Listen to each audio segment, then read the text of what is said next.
Welcome to this course on electrical machines 1, where we will discuss about transformers and DC machines. These are the two major topics, and we will begin with transformers.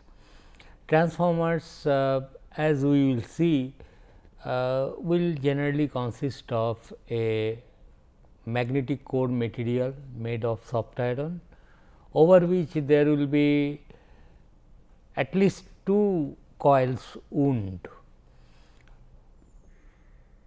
and one of the coil will be energized with AC source of known frequency, and in the other coil will get voltage of same frequency, but at different levels.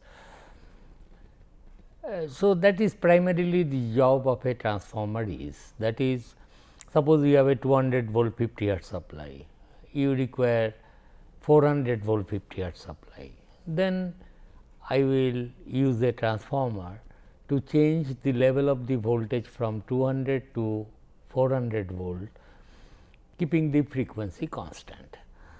It can be similarly a step down situation, where you have a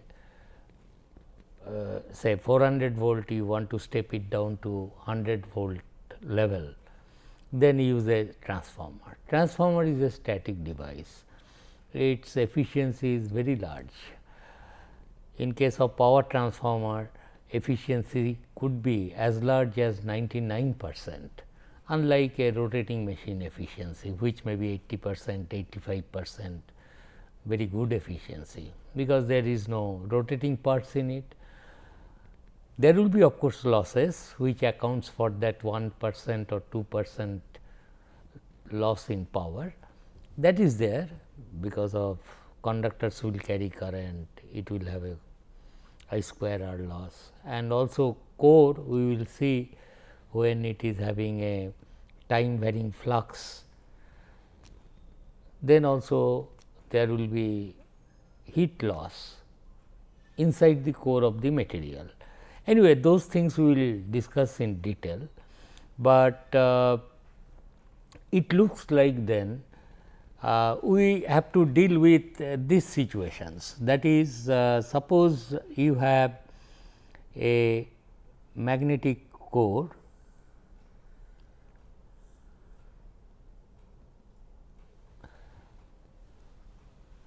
of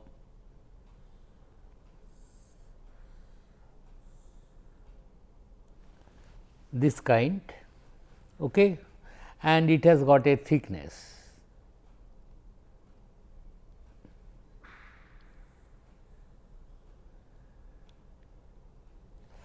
like this. In 3 dimension I am trying to draw, okay, and it will be like this.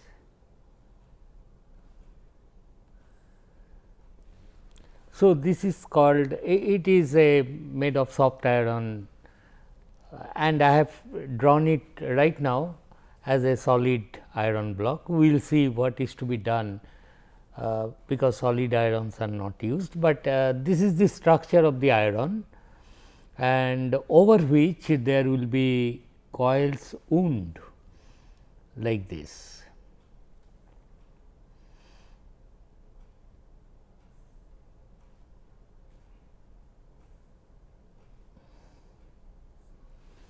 Okay. When there is a single coil and there is a core like this, core material, then if this coil carries current, it will produce flux inside the core. So, we start with magnetic circuit. Okay. We just review that, because that will be essential in understanding the magnetic circuit.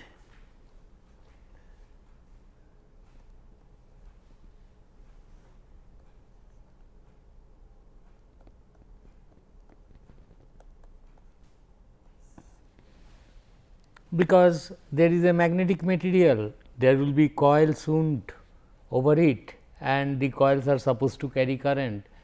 Therefore, they are going to produce flux in the core. And we know that if this is the direction of the current, suppose DC current first, then the direction of the current will be like this in the coil I. Suppose we have connected a DC source, this is the current. Then what happens? In the core, there will be a flux produced phi. Direction of the flux will be, as you know, you wrap your fingers around the coils and thumb will give you the direction of the flux produced. Of course, if it is a constant DC current, whatever flux will be produced inside the core, that too will have constant values. And how to estimate that flux? You know, we apply the Ampere circuital law to find out the flux produced in the core. For example, you see if I draw the sectional view of the core,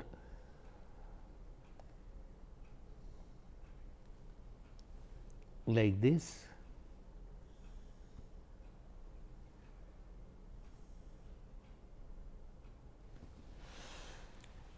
then if you draw the sectional view, the conductors can be shown to be like this.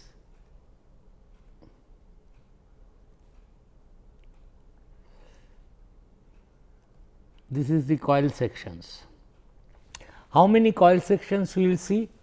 As is the number of turns of this one, and the direction of the current as shown can be shown by cross and dot like this. This will be cross current, cross, and this will be dot. You know. Then the flux inside the core, what we do is we take a mean path of the flux, which I am showing by dotted lines.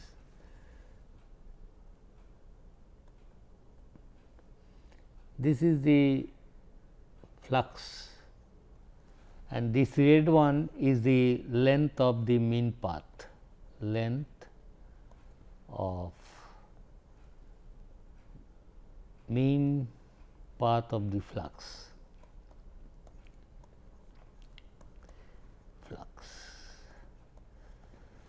That length let me call L. If these are n,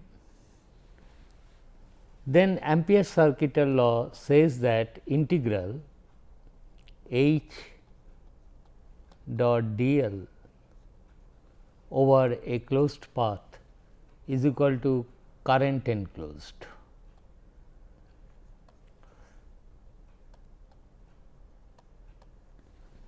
Is that? But in this case, the direction of H and L are same. Therefore, what will come out to be H into L, that dot product, because the direction of H and L as I move, they are same. Direction of H, direction of B, direction of phi, they are all same. And also length is like that.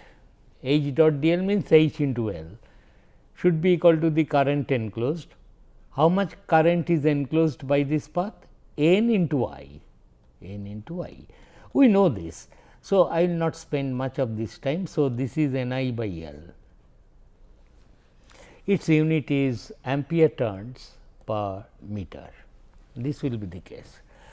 Once I know H, then I will calculate B.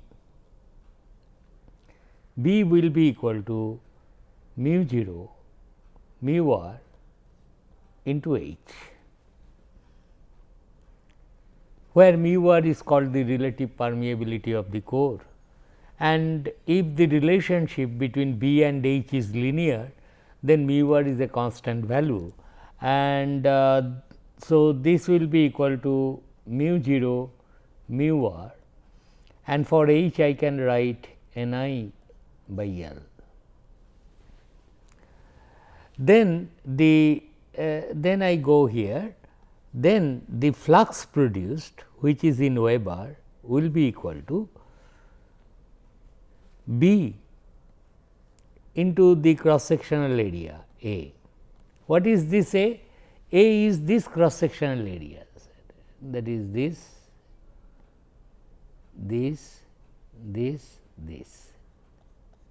through which flux will be flowing. So, this is A.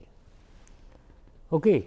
So, this cross sectional area is perpendicular to the flux at any sections. Therefore, flux in Weber will be B into A, and B already I have calculated. So, I substitute that mu 0 mu r n I by L, this is H into area. Now, if you see this can be written as N I, I am sorry, if you see this, it will be N I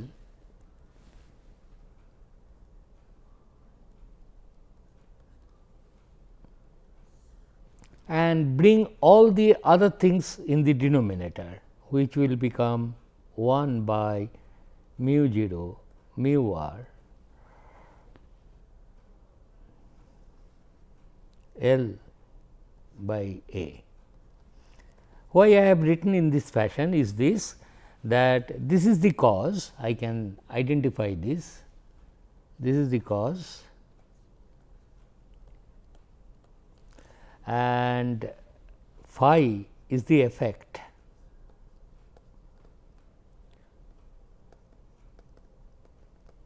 Is not? I have supplied with MMF, and this magnetic circuit returns you a flux phi. And how to calculate that flux? MMF, this is called MMF, and this is called reluctance. And that is why the name magnetic circuit. In case of electrical circuit, I is equal to EMF by resistance. And if you recall, EMF is EMF, voltage, resistance is rho L by A. So, there is a striking similarity, and that is why it is called reluctance. Reluctance limits the value of the flux when you apply an MMF. Although the MMF and the flux in electrical circuit, as you know, the circuit is like this, resistance, and this is your EMF, say E by R, and this is the current. But in magnetic circuit, this MMF and this flux, wherever it is flowing, they are totally decoupled. I mean, it is not that flux is in the conductor, but nonetheless this equation prompts us to simplify the matter and say that so far as calculation of MMF is concerned, you do it like this, Ni, and connect it by a reluctance, which is shown by a curly letter R, and here you show the flux. Although in this diagram I show there as if connected, but they are not in practice, but only prompted by this relationship corresponding in existing in the electrical circuit. It is better, that is why it is called magnetic circuit. So, if MMF is known, I will first calculate what is the reluctance. Reluctance of the magnetic circuit path depends upon its geometry, what is the length, what is the cross sectional area. Cross sectional area is this one of this is the cross sectional area. Then you calculate H Ni by L and then multiply it with mu 0 mu r to get B, then multiply with A and get that one. Therefore, in a simple excitation with DC current, this value of the flux whatever you will get, if you divide the MMF with reluctance, that too will be constant and its direction will be also fixed. In this case, it is clockwise. Okay. The reverse problem is also very simple. In that case, I will say that I want to create a certain amount of flux. What should be the current necessary? So, I will calculate reluctance. Reluctance into flux will give me N I, and if I know the number of turns, I will simply divide that N I with N to get the current necessary. Anyway, these are known stuff, and we have a magnetic circuit like this. Okay, and I will presume that you know about it. So, no question of further telling about it. Achha. Now, we will go to next page. Next page.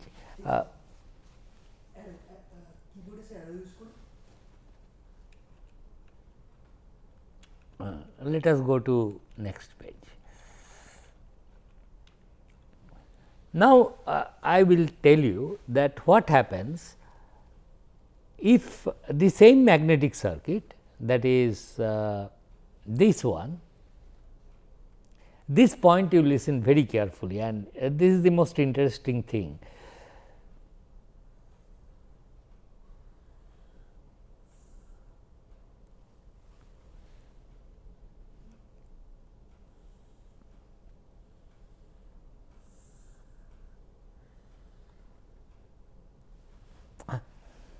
Sorry.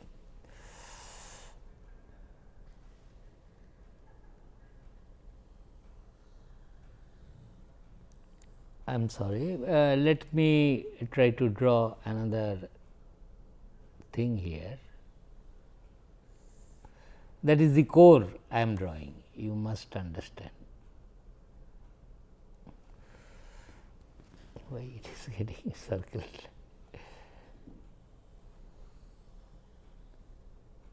Anyway,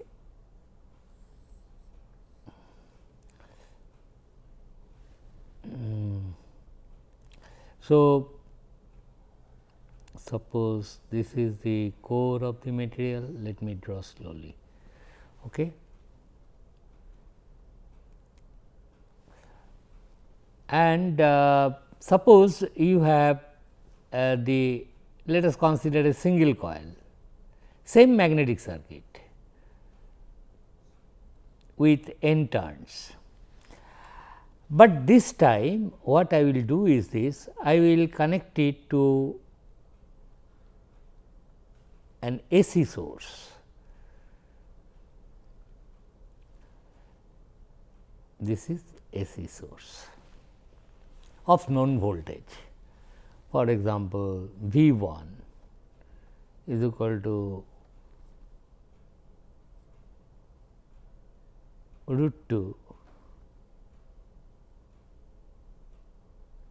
I am sorry, I will write it like this, V 1 t is equal to root 2 V 1,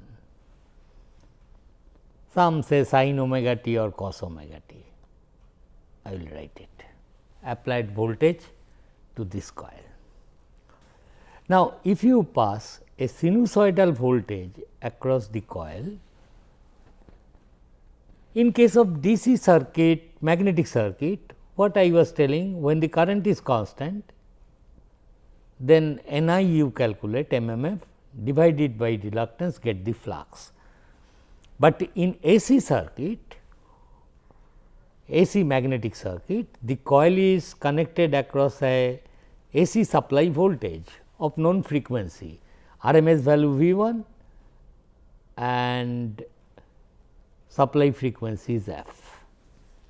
Then what I am telling, first I will tell the statement, the flux in the core gets fixed. I mean, no question of once the supply voltage and RMS value is known, I mean we do not start telling that I will first calculate current, then calculate MMF, then divide that MMF with reluctance to get the flux, not like that. It will be the moment you apply a known RMS voltage at certain frequency f, where omega equal to 2 pi f and AC voltage across the coil, the level of flux which will be produced, which will be also time varying, it is expected, flux gets fixed. Now, what is the reason for that? Reason for that is, it is expected whatever current it draws, that will be also sinusoidally varying, because after all it is some sort of coil or inductance we have connected across an AC supply, some alternating current it will draw, and since current value and magnitude is changing with time,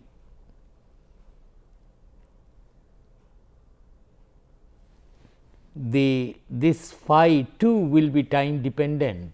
Sometimes it will be flowing to clockwise, sometimes in the anti-clockwise direction, sometimes it will be 0 when the instantaneous value of the current will be 0, and so on.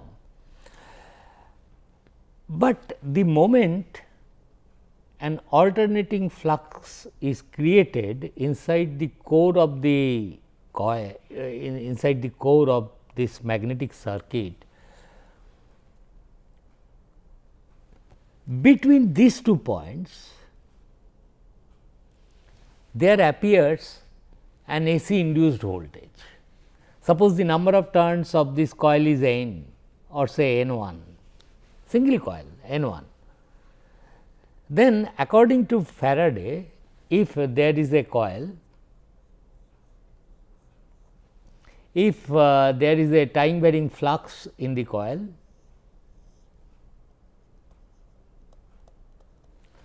then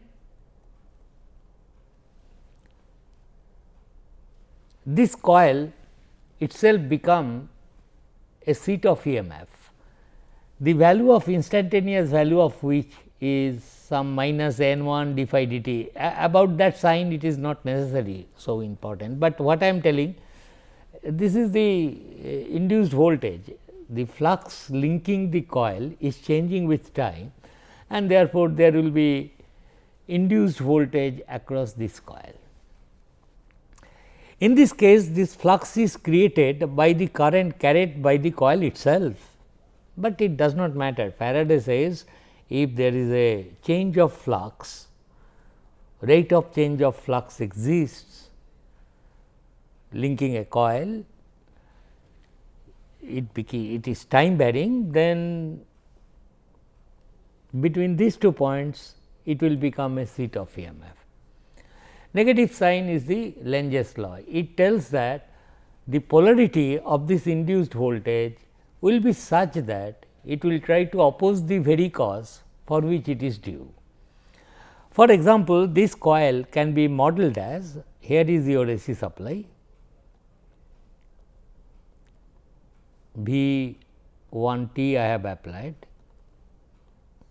Then what I am telling, across this coil, if I neglect the resistance of the coil, there appears another source here, and that induced voltage is E 1, and the polarity of this voltage will be such that if this side is d phi dt is positive, then it will try to oppose the cause. So, its polarity will be like this.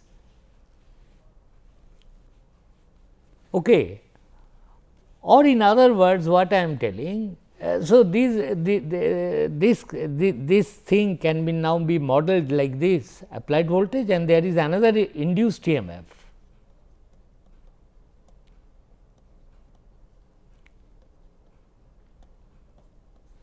In case of DC magnetic circuit, this E 1 will not be there.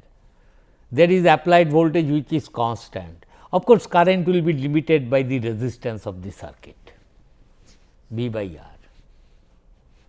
That is why current gets fixed I. But here what I am telling, the induced voltage in the coil will be same as the applied voltage. Only thing about the polarity, its polarity will be such that it will try to oppose the cause, very cause, that is the flux, it will try to oppose it. What was the reason for flux existing and increasing? This current, it was increasing in the positive direction. So, it will try to limit, reduce that value of the current. That was the reason. Anyway, after this I can say that in this loop KVL equation is to be satisfied. Therefore, applied RMS voltage must be equal to the RMS voltage of E 1. What else? Is not? Now, you see this flux will be some phi max, say let us forget about this cos omega t sin. Suppose I start with this one, phi max equal to sin omega t. Why I am assuming this? Because the circuit cannot but draw sinusoidally varying current, let us call phi is equal to phi max sin omega t. If that be the case, then the RMS value of the induced voltage in the coil E 1 will be equal to N 1 d phi 1 dt. Okay. If you differentiate this, this will become equal to N 1 phi max omega some cos omega t. This will be the value of the induced voltage, is not? So, what will be the RMS value of that voltage? It will be the peak value of the voltage phi max omega by root 2. For omega, if you substitute 2 pi f, so it will become root 2 pi f phi max into N 1. See, I am not so much bothered about this minus 1, I should not struggle. My intention here is to calculate what is the RMS value of the induced voltage. Okay, differentiate it, peak value you get, divide by root 2 and that will give you RMS voltage. What I am telling is, in this circuit KVL equation must be satisfied, R is vanishingly small. So, applied RMS voltage must be equal to the induced RMS voltage. It cannot be other than that. Therefore, if the applied RMS voltage is V 1, it must be equal to root 2 pi f phi max into N 1, is not? It has to be, nothing other than that. So, what I have told you that in case of AC, it is the same magnetic circuit which I considered with DC excitation. If you connect it to an external voltage source which is alternating in nature sinusoidally, and the RMS value of that applied voltage is known,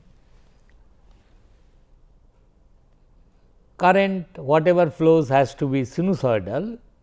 Therefore, phi created inside the core of this magnetic material too will be time dependent and vary sinusoidally, and if this flux varies sinusoidally, then Faraday tells us that across these 2 points, there will be induced voltage.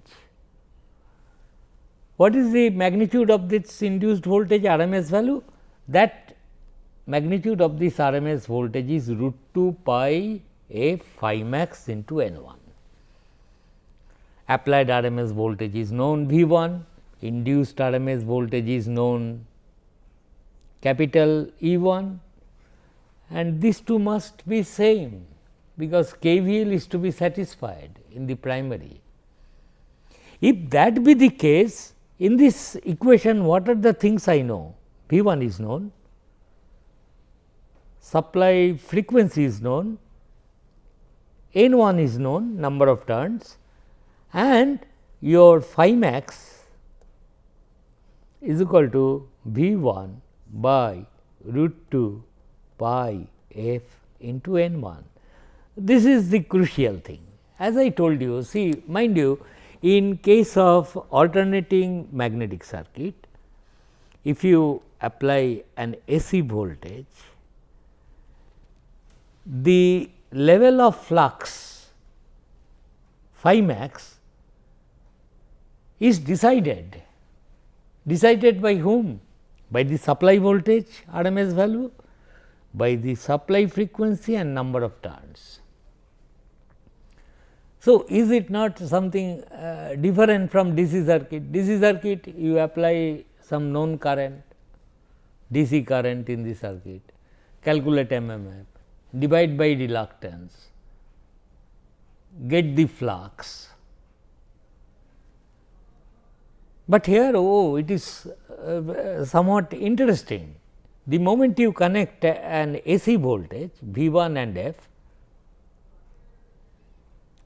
I can tell you the flux is sinusoidally varying. What is the maximum value of that flux? Is fixed, it is this one. Therefore, this phi max, how much will be produced inside the core, is decided.